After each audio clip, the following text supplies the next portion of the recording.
अस्सलामुअलैकुम। सिरात मुस्तकीम चैनल में खुश आमदीद। आज 4 दिसंबर 2018 है। मैं आपसे शेयर कर रहा हूँ सऊदी अरब से मुतालिक ताज़ा तरीन ख़बरें। दोस्तों, रोज़ाना की बुनियाद पर सऊदी अरब से मुतालिक ताज़ा तरीन ख़बरें और दीगर अहम तरीन मालूमात आपको मेरे इस चैनल पर मिलेंगी। प्लीज़ मेरा चैनल सिरात मुस्तकीम सब्सक्राइब कर लें, बेल बटन लाजमी प्रेस कर लीजिएगा ताकि जैसे ही मैं कोई वीडियो अपलोड करूँगा फ़ौरी तौर पर आपको मिल जाएगी। दोस्तों, वो तमाम मेरे भाई जो कि अपने कफ़ील अपनी कंपनी से किसी वजह से नाला हैं, नाराज़ हैं, उनके साथ उनके कुछ तनाज़ा चल रहे हैं, ऐसे तमाम अफराद के लिए वजारत अमल यानी मिनिस्ट्री ऑफ लेबर और वजारत कानून की जानिब से एक अहम तरीन ख़बर आई है। इस सिलसिले में मैं आपसे तफसीलात शेयर करता हूँ कि वजारत मेहनत और वजारत कानून ने आज फिर एक एलामिया जारी किया है कि किसी कंपनी या कफ़ील और इसके मुलाजमीन के दरमियान इख्तलाफात, चाहे वो तनख्वाहों के सिलसिले में हो या छुट्टी ना देने पर हों, अकामे की तजदीद ना कराने के तमाम मामलात सबसे पहले वजारत अमल हल करने की कोशिश करेगा। अगर वहाँ कोई हल ना निकला तो वजारत अमल ख़ुद ऑनलाइन नई कायम होने वाली अदालतों में इस केस को भेज देगा। यानी आपकी फ़ाइल आप डायरेक्टली ऑनलाइन इस तरह से डायरेक्टली वो अदालतों तक पहुँच जाएगी। ये तमाम मामलात इस सूरत में मुमकिन होंगे जब तक आमिल या मुलाजमीन के पास तमाम कागजात के सबूत भी होने चाहिए और कम से कम 3 माह अगर कि आपको तनख्वाह नहीं मिलती है तो आप फौरी तौर पर वजारत मेहनत से रुजू करें कि आपकी कफ़ील और आपकी कंपनी आपको सैलरी नहीं दे रही है। वजारत अमल तमाम सबूतों के बाद दोनों फ़िरक़ैन को एक तीसरे सालिस यानी कि थर्ड एक बंदा जो कि अथेंटिक बंदा होगा जिसके सामने बिठाकर सबूतों को रखा जाएगा और उसकी मौजूदगी में इस पूरे केस को सुना जाएगा और कोशिश की जाएगी कि वो सालिस इसके तनाज़े का हल निकाल सके। अगर वहाँ वो मसला हल ना हुआ तो इसके बाद लेबर कोर्ट में ऑनलाइन सर्विस के ज़रिए ऑटोमेटिकली केस आगे चला जाएगा और वहाँ जो भी फ़ैसला सुनाया जाएगा वो दोनों फ़िरक़ैन को कबूल करना होगा। इस सारे मसले के इस सारे ये प्रोसीजर का जो इसका दौरानिया है, एक वक्त है, वो 26 दिन बताया गया है। लिहाजा वो तमाम अफराद जो कि अपने कफ़ील की जानिब से अकामे, अपनी सैलरी या छुट्टी की वजह से बहुत सारे सवालात करते हुए नज़र आते हैं, उन्हें इधर उधर जाने की अब ज़रूरत नहीं है। वो डायरेक्टली वजारत अमल जाएँ और अपने केस को फ़ाइल करें ताकि इनके साथ इंसाफ हो सके।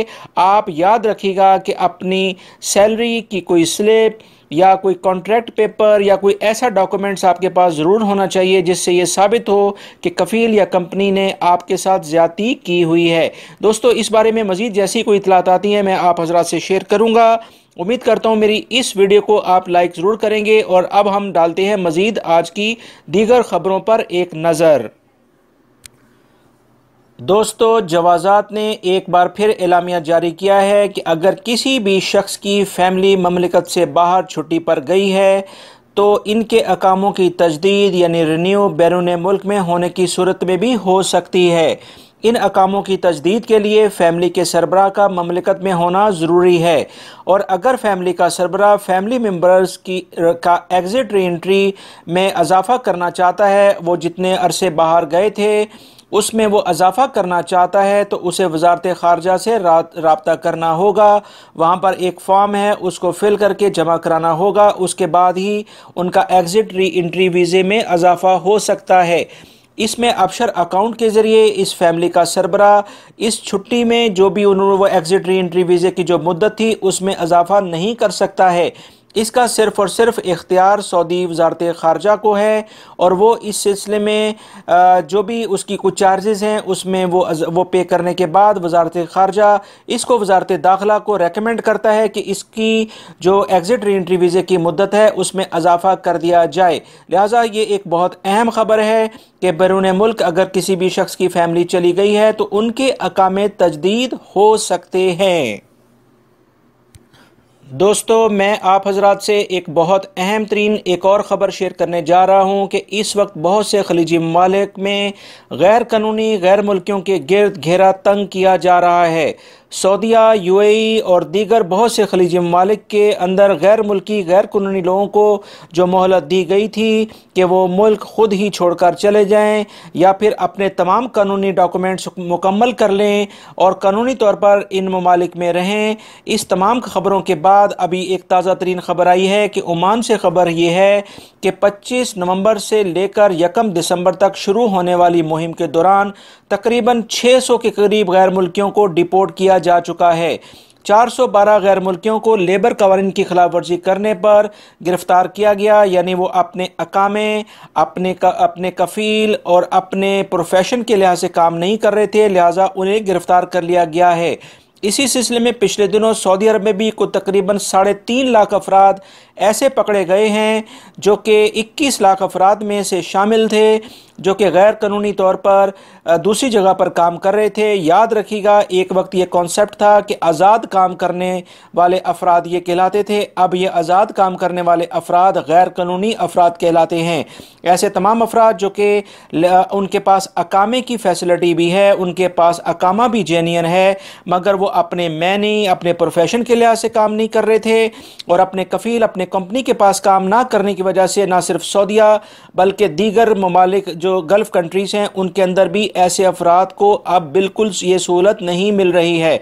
ऐसी ही कुछ सूरत सऊदीया में भी जारी है। तकरीबन 21 लाख के जो अफराद पकड़े गए थे उसमें बड़ी अक्सरियत गैर मुल्की अफराद की सिर्फ लेबर कवानीन पर अमल ना करते हुए पकड़ी गई है। दोस्तों, माजूरों के आलमी दिन के मौके पर मस्जिदुल हराम मक्कातुल मुकर्रमा की इंतज़ामिया ने तारीख़ में पहली बार मताफ़ 2 घंटे के लिए माजूर अफराद के लिए मखसूस कर दिया है। सयाहती कंपनियों और होटलों को भी इस सहूलत से आगाह कर दिया गया है। अब तक समात और बसीरत यानी कि सुनने और देखने की सलाहियत से महरूम अफराद को माजूरों के नाम से ताबीर किया जाता था। हरम इंतज़ामिया ने ऐसे अफराद के लिए असहाबुल क़दरातुल ख़ासा के अल्फाज ताबीर किए हैं, जिसका मफ़हूम है मखसूस सलाहियतें रखने वाले लोग। ऐसे तमाम अफराद के लिए हरम शरीफ के दरवाज़ों से दाखिल होने और निकलने के लिए व्हील चेयर की मखसूस राहदारियाँ बना दी गई हैं। तवाफ़ और सही के लिए मुफ्त इलेक्ट्रॉनिक व्हील चेयर भी फराहम की जा रही है।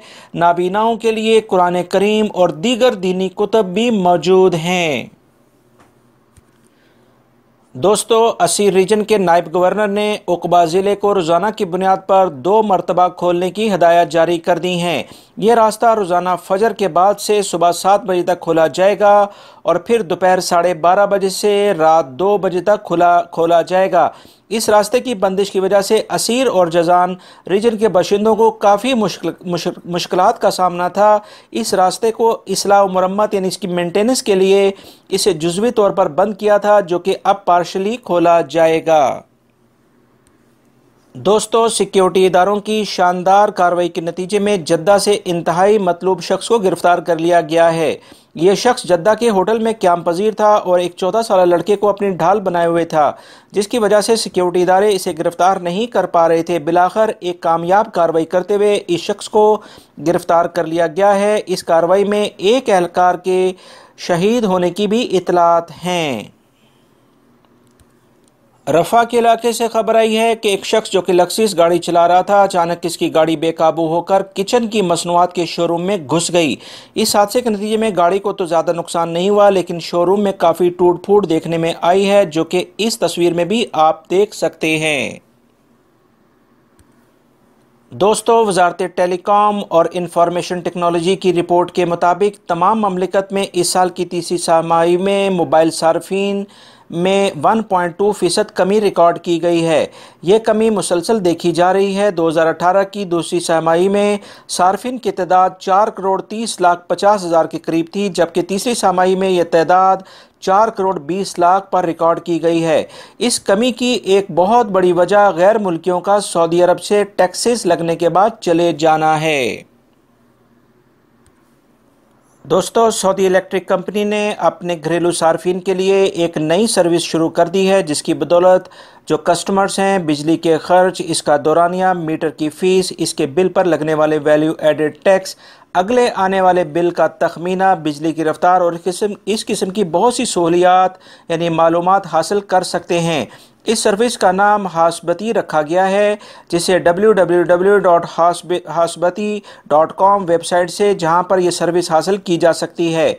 जबकि सऊदी इलेक्ट्रिक का कहना है कि बिलों की तफसीलात, बिलों की शिकायत और एतराज़ात अल-खरबाई की वेबसाइट पर जाकर भी दरियाफ्त किए जा सकते हैं। दोस्तों, Saudi food and drug authority का कहना है कि सोशल मीडिया पर चलने वाली ये बहस कि फ्रोज़न यानी जमी हुई जो गोश्त है वो असाबी निज़ाम, सरदर्द या यादाश्त में कमी और कैंसर का बायस बनती है। इस बहस में कोई सच्चाई और सदाकत नहीं है। लोगों का कहना है कि फ्रोज़न मीट में नाइट्रेट और सोडियम पाया जाता है जो इन तमाम बीमारियों का बायस है, लेकिन Saudi food and drug authority ने कहा है कि इन तमाम बातों पर कान ना धरें। खाने पीने की अशिया की एक्सपायरी चेक करें, उसके बाद उनका इस्तेमाल काबिले सेहत है। दोस्तों, अलबहा में अकीक रोड पर ट्रैफिक हादसे के नतीजे में एक तालिब इल्म जाँ बहक और 6 ज़ख्मी होने की इतलात मौसूल हुई हैं। ज़ख्मियों को तशवीशनाक हालत में हॉस्पिटल मुंतकिल कर दिया गया है। शहरी दफा का कहना है कि किसी भी हादसे की सूरत में ज़ख्मियों और जाँ बहक अफराद को खुद हॉस्पिटल मुंतकिल ना करें, बल्कि शहरी दफा की टीमों और एम्बुलेंसों का इंतज़ार करें। हादसे की जगह पर भीड़ ना लगाएं और ना ही फ़ोटो और वीडियो बनाएं। ये सब कानून जुर्म हैं और किसी भी हादसे की सूरत में 997 पर फौरी तौर पर इतला दें। एलाले अहमर और शहरी दफा की टीमें फौरी तौर पर जाए वकू पर पहुँच जाएंगी। दोस्तों, सऊदी अरब में अक्टूबर से शुरू होने वाली मुसलसल बारिशों के बाद बहुत से रेगिस्तान झीलों के मनाजिर पेश करते हुए दिखाई दे रहे हैं। इन्हीं बारिशों की वजह से पहाड़ों पर भी सब्ज़ा लहलहाने लगा है। इतनी ही पे बारिशों की वजह से मक्कातुल मुकर्रमा के पहाड़ों पर भी सब्ज़ा दिखाई देने लगा है। मुकामी शहरी और गैर मुल्की इस मुक़द्दस सरजमीन के पहाड़ों पर सब्ज़ चादर जो तनी हुई है, उसके बाद खुशगवार मौसम को इंजॉय कर रहे हैं। दोस्तों, ये थी आज की ताज़ा तरीन ख़बरें जो मैंने आपसे शेयर की हैं। उम्मीद करता हूँ मेरी इस वीडियो को आप लाइक ज़रूर करेंगे और रोज़ाना की बुनियाद पर सऊदी अरब से मुतल्लिक़ ताज़ा तरीन ख़बरें और दीगर अहम तरीन मालूमात जानने के लिए मेरे चैनल को देखते रहें। अपना बहुत सारा ख्याल रखिएगा। अस्सलामु अलैकुम।